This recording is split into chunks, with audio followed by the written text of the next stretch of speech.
អ្នកដែលបោកហ្នឹងគាត់ឲ្យហោសកម្មឲ្យចាស់អញ្ចឹងរឿងទាំងអស់គឺគាត់ថ្មីគាត់នឹងព្យាយាមដើរទៅមុខទៀតអូខេសួស្តីអ្នកគ្នាស្វាគមន៍មកកាន់ការ reaction ជាមួយនឹងបទចម្រៀងថ្មីមួយដែលកំពុងតែ viral នៅលើ TikTok ខ្លាំងមែនតើអ្នកគ្នាហើយបទនេះគឺគាត់ post ដំបូងមិនតិចទេហើយប្រហែលជាមួយសប្តាហ៍ហើយឥឡូវនេះក៏បានតម្លាក់ជាមួយនឹងបទ full អញ្ចឹងយើងកុំឲ្យខាតពេកយើងមកស្ដាប់ជាមួយនឹងបទហ្នឹងទាំងអស់គ្នាហើយខ្ញុំជឿថាបទហ្នឹងអ្នកនរគ្នាធ្លាប់អូសឃើញអូសស្ដាប់នៅលើ TikTok ហើយអញ្ចឹងយើងមកមើលជាមួយបទ full ទាំងអស់គ្នាអូខេអញ្ចឹងបទហ្នឹងមានចំណងជើងថាចាក់ខុក្មេងស្រែច្រៀងដោយបានបុតវងអញ្ចឹងតោះយើងមកស្ដាប់មើលថាតើវាមានរសជាតិបែបម៉េច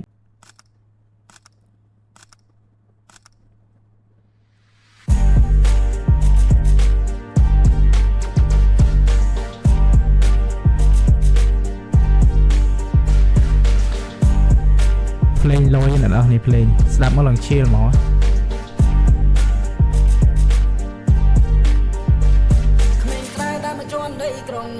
vừa luôn cả mà có xong lòng chỉ vân thao đi mình sông sru run đu đôi chỉ lẽ on lùng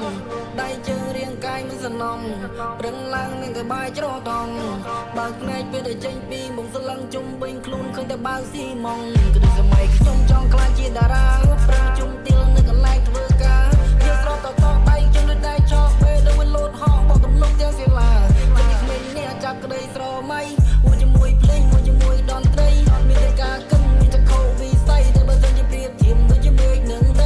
អ្នកនរគ្នាប្រូបើកឆាកមកដំបងគាត់បានរៀបរាប់ពីជីវិតរបស់គាត់ដែលជាក្មេងស្រែជន់មកដល់ដីក្រុងហើយតាមចាប់ជាមួយនឹងក្តីសម័យចង់ខ្លាចជាតារាចម្រៀងបើសិនជាប្រៀបធៀបវាដូចមេឃនឹងដីអ្នកនរគ្នាដូចប្រូរបស់គាត់ដាក់ចឹងបើប្រៀបធៀបដូចមេឃនឹងដីចឹងតម្រាំពីក្មេងស្រែម្នាក់ទៅខ្លាចជាតារាចម្រៀងម្នាក់តាមចាប់តម្រាំតែនឹងបើសិនជាតម្រាំនឹងសម្រេចម្នាក់គឺពិបាកមែនតើខ្ញុំប្រៀបធៀបមិនថាគាត់មិនថាខ្ញុំទេក៏ជាក្មេងស្រែម្នាក់ដែរពេលដែលឡើងមកពេញដំបងมันមានអ្នកណែនាំมันមានអ្នកអីគឺដើរដោយខ្លួនឯងអញ្ចឹងវាអត់ស្រួលទេដូចគាត់ដូចប្រូរបស់គាត់បានរៀបរាប់មកគាត់ជាក្មេងស្រែដែលធ្វើសំណង់ងើបមកឃើញតបើសំងមកអីទេហើយតាមដើម្បីតាមចាប់ក្តីសម័យខំច្រៀងអាឡូអាឡាពេញកន្លែងធ្វើការអានេះអ្វីដែលគាត់រៀបរាប់មកហើយវាអត់ស្រួលទេព្រោះការដែលតាមចាប់ក្តីសម័យមិនថាខ្ញុំមិនថាអ្នកនរគ្នាកំពុងតែមើលក៏ដោយក្តីសម័យរបស់យើងអ្នកខ្លះគេសើចចំអកយើងផងអីផងអញ្ចឹងតម្រាំតែដល់គោដៅហ្នឹងវាអត់ងាយទេអ្នកនរគ្នាអញ្ចឹងប្រូទាំងអស់ហ្នឹងគាត់បានដាក់មកចូលមកជាមួយនឹងបទមួយនេះទាំងអស់អ្នកនរគ្នាអញ្ចឹងតោះមកស្ដាប់តជាមួយខ្ញុំទាំងអស់គ្នាទៀត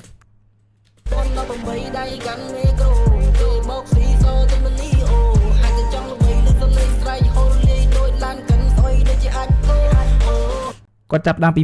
2018មកគេបោកផងអីគឺផងដើម្បីទៅសំលេងហូណាអ្នកគ្នា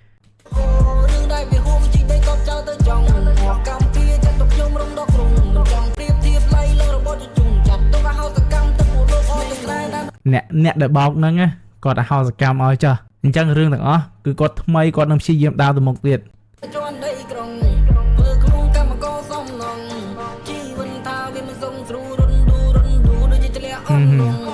ដៃជើងរៀងកាយមិនសំណងប្រឹងឡើងនឹងទៅបាយច្រតងបើផ្នែកពេលដែលចេញពីមុខស្លឹងជុំវិញខ្លួនឃើញតែបើស៊ីម៉ងថ្ងៃសុំលើសុំត្រូវចៃដាច់ពីគ្នានេះដែលចង់ជន់មានវិយទៅដើរជន់មាននិយាយអាក្រក់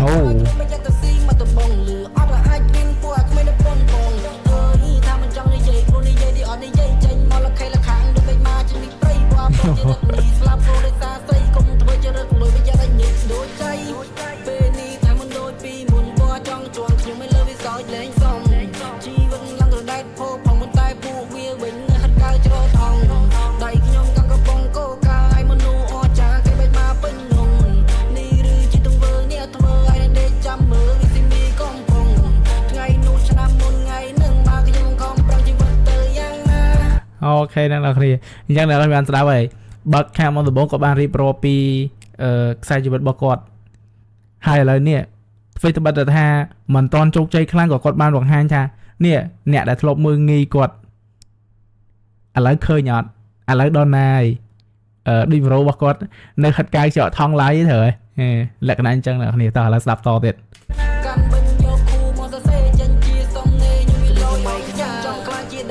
អូ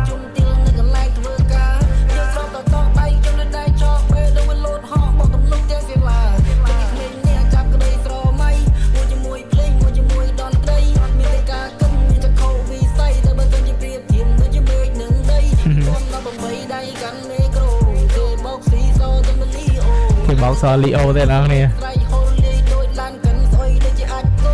អូហូរឿងដែលវាហួងជីដីកប់ចោលទៅចង់កម្មពីចាត់ទុកខ្ញុំរំដកគ្រូចង់ប្រៀបធៀបឡៃលើរបស់ជជុំចាត់ទុកឲ្យហៅសកម្មទៅពួរលោកអស់ទាំងឡាយ គេប្រៀបធៀបដូចជារបស់សញ្ជុះទេអ្នកគ្នា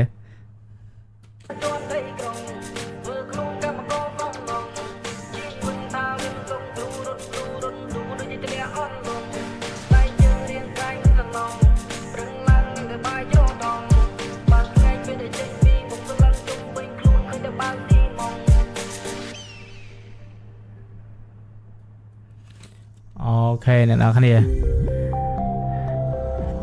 ចឹងនេះគេហៅថាសំលេងក្មេងស្រុកស្រែអ្នកគ្នាខ្ញុំសូមហៅចឹងជាសំលេងក្មេងស្រុកស្រែចឹងអ្នកគ្នាកុំភ្លេចគ្រប់ត្រូលគាត់ផងនៅក្នុង Line Melody Official ឈ្មោះរបស់គាត់បានបុតវងអូខេចឹងអ្នកគ្នាការ reaction របស់ខ្ញុំនេះគឺមានតែប៉ុណ្្នឹងទេហើយសង្ឃឹមអ្នកគ្នាចូលចិត្តហើយអ្នកគ្នាកុំភ្លេចជួយ subscribe នៅ channel របស់ខ្ញុំម្នាក់មួយផងអរគុណច្រើនសម្រាប់ការទស្សនាវីដេអូនេះ